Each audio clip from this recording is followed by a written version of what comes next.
Well, the verdict is in. Elizabeth Holmes, former CEO and founder of the blood testing startup Theranos, was found guilty of four charges of defrauding investors and innocent of 3 additional charges concerning defrauding patients and 1 charge of conspiracy to defraud patients.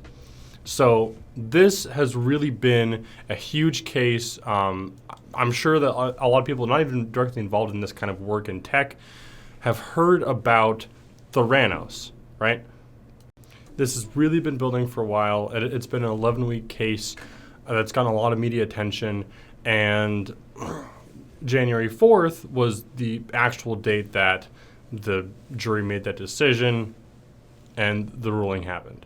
So what does this mean for the world of Silicon Valley and like these tech startups in general, right? Because this is one of the first major cases where that bubble popped, right? What are we talking about? For those of you who haven't heard of all this crazy stuff, that's what we're going to be getting into in today's episode of the BB&J podcast. I'm your host, John Lint, and then we're going to kind of go into how this relates to the dangers of modern technology with caveats, because I love my caveats. But yeah, let's get into it. So, for context, Elizabeth Holmes started this tech company, Theranos, which offered this comprehensive solution to blood testing, where you just need a drop of blood and can test for. The claim was like 50 or so different drugs, conditions, etc. But the more people pried and looked into it, actually, what they found was that the technology just wasn't there. And that's fine, that happens. But the thing is, she had been bringing in a ton of investors, putting a lot of money to this project that didn't actually work. And whenever there was things like quality testing or checking that, make sure that the internal checking to make sure the system worked, they didn't actually use Theranos tech. So this was a long-term case of, this cult of personality. And maybe she thought that at some point they would be able to deliver the tech if enough money was invested in. But ultimately, investors have put a lot of money in, and what they got out was, this. So what does this mean for Silicon Valley? Like I asked earlier, right? So this isn't exactly new of, investing in something that doesn't really pan out. That happens. That's the nature of investing. But this is one of the first times where one of these entrepreneurs, developers of all these different tech things, has actually faced criminal charges. Beyond that, with this conviction, actually held accountable. Some people wouldn't call it accountable, held accountable for their actions, right? And of course, the other thing, which is Tyler Schultz, right? The whistleblower that everyone's talking about. Critically, he was a college student at Stanford, graduated, got a job at Theranos through his grandfather, former Secretary of State George Shultz, who genuinely did believe in Theranos, did believe in the technology, thought that it was real by all accounts. But as Schultz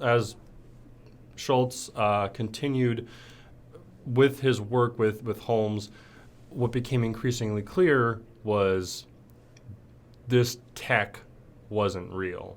The promise that Holmes had made just didn't hold up.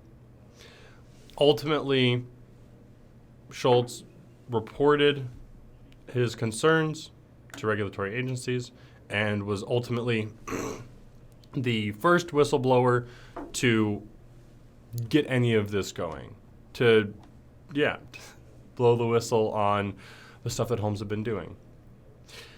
And the thing is, like, you see the reason that most people aren't whistleblowers, because I mean, he received massive backlash, especially from his family, especially from his grandfather, who genuinely believed in it, which, you can only blame him so much. He was duped, but that doesn't mean you have to take it out on your own grandson. And I think this kind of transitions into what I wanted to talk about today, which is the issue with this kind of tech,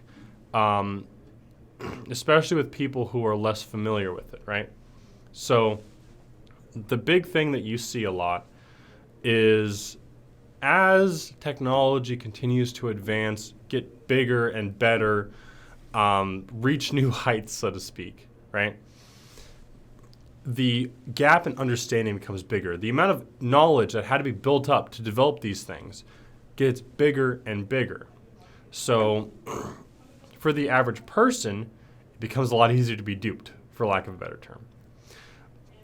So as the average consumer, you're seeing this and you're like, well, how does this verdict relate to me, right? And I think the biggest thing that it does is it highlights when you're seeing this modern tech. And I know, like, last week I was talking about adopt tech, right? Get in on it. But here's the thing. I always temper it with caution. Be aware. Know what you're investing in. Understand, beyond all the promises and the big things, like, and the feel, the experience, which, is still important. What does it actually come down to?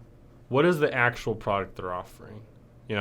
What is the actual data to show that it works? These things matter. And doing your research about new technology is going to keep you safer. Now, when I say research, I do not mean Googling it and reading a few articles that you already agree with. I mean actually looking. If something references a paper, at least skim that paper. I know it's tough, but I mean, you can go to you go to the abstract, you go to the conclusion, you read that, you get that information. Do your due diligence, right? Get a variety of voices on this subject, and come to your own conclusion of, is this something that's right for me? New tech can be great. Early adoption can really put you ahead of the curve, and especially if you own a business, it can put you on the cutting edge. And I mean, businesses, you want to be on the cutting edge as a business, right? But make sure that new tech you're adopting is actually going to help you. That's what I'd like to, on that note, I'd like to thank you so much for listening and or watching. Make sure to like and subscribe. We're definitely going to continue this this news series. And let me know if there's anything in particular you'd like me to talk about. But other than that, see you next week.